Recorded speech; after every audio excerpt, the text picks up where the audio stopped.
They dragged me through the street and they dragged me into the detention center. And they paraded me before the crowd.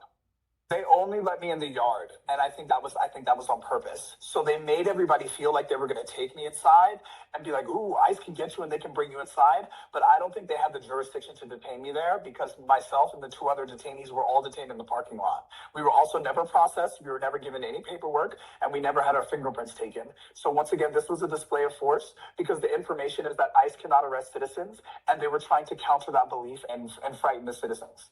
I would say they caught me about 8. I would say it was about there for 4 to 4.5 hours. They set us up around midnight 30. And they were like, "Get up, we're moving." They didn't tell us where we were going. They just said they were all being charged with assault on an officer. They drove us around for 20 minutes and dropped us off on a street, on a random alley under a billboard in the dark of night with our stuff. Because they're trying to destroy the details of what happened, right? Because I can't say they did this and they did that and they arrested me.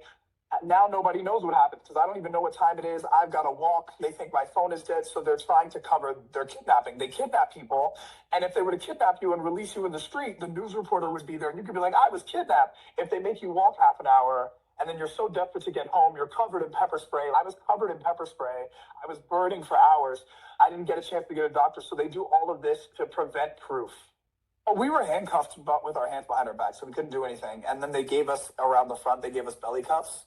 But they didn't even want us talking to each other, so there was nothing that we could do. It was just when we were released with our stuff, and I immediately went to Instagram and was like, "I'm out."